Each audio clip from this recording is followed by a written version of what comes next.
Манай улсын хувьд автозамаг километр тутамд маш өндөр дүнтэйгээр тавьдаг.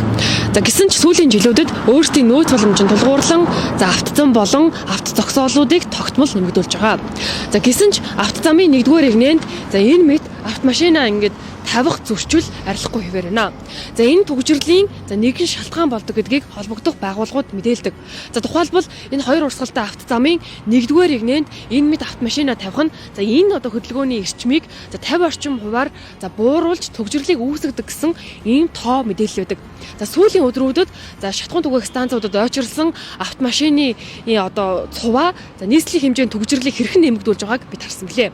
За тэгвэл энэ зөрчлийг иргэдтэй хамтран арилгахаар 102 полиц аппликейшнийг хэрэглээнд нэвтрүүлсэн байдаг. За тэгвэл 11 сарын 1-ээс эхлэн 102 полиц аппликейшнээр зөрчил илгээсэн иргэнд 10-аас 20% урамшуул олгох тогтоол батлагдаад байна.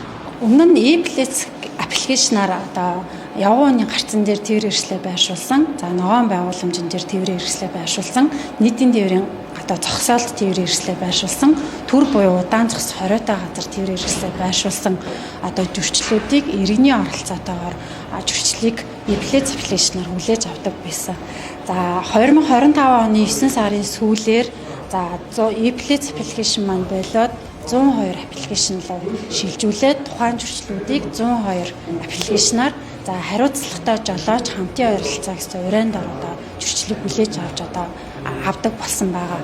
За гэмт хэрэгээс урьдчилан сэргийлэх тухай хуулийн 34-р зүйл гэмт хэрэг зөрчилд урьдчилан сэргийлэх ажилд идэвхтэй оролцсон хуулийн этгээд болон иргэнийг 20% хүртэлх хувиар урамшуулна гэж заагаад өгсөн.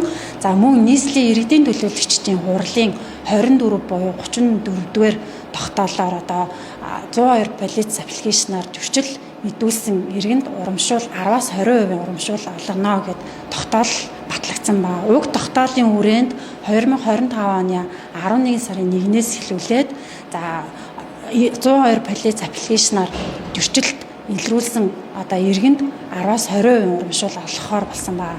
За урамшуул нь яаж олгогдох вэ гэхээр 201-ээс дээш зөрчилд хариуцлага тооцсон бол 10% урамшуул олгоно. За 201-ээс доош зөрчилд хариуцлага тооцсон бол 20% урамшуул олгохоор шийдвэрлэгдсэн. За урамшууллыг улиралд тутам тухайн сарын 20-ны дотор олгогдно гэж заагаад өгсөн байна. Тэгэхээр замын хөдөлгөөний удирдлагын төвөөс бид мэдээлэл өгч байна. Тэгэхээр энэ удирдлагын төвөөр үндсэндээ 102 аппликейшнээр дамжуулж 7 хоногийн хугацаанд 6471 зөрчлийг иргэд 102 аппликейшнээр дамжуулан мэдээлсэн байна. Тэгэхээр ойролцоогоор өдөрт 1000 орчим зөрчлийг иргэд 102 аппликейшнээр дамжуулан мэдээлдэг гэж мэдэж болох юм аа. Энэ 7 хоногийн дотор л 6451 зөрчлийг илрүүлчихэд байгаа маань замын хөдөлгөөнд оролцож буй жолооч нар маань нөгөө явгын үеийн зам дээр тээврийн хэрэгслээ байршуулж байна. Ногоон байгууламж нийтийн тээврийн зогсоолт тээврийн хэрэгслээ байршуулж байна. Төр буюу удаан хориотой газар тээврийн хэрэгслээ байршуулад дүүрэн маш ихээр зөрчөөд байна гэсэн. 102 аппликейшнаар зөрчил илгээж байгаа нь замын хөдөлгөөнд оролцож буй жолоочийг соёлжуулах. Монгол Улсын замын хөдөлгөөний дүрмийг сахиулах юм зорилготой. Мөн иргэнийг оролцоотой юм аппликейшн байгаа. 3 эгнээ замын 1 эгнэн дээр нь тээврийн хэрэгслээ байршуулахад тухайн урсж байгаа замын 30% хүртэл хөдөлгөөн удаашрчна гэж замын хөдөлгөөн нөлөөлдөг гэсэн үг.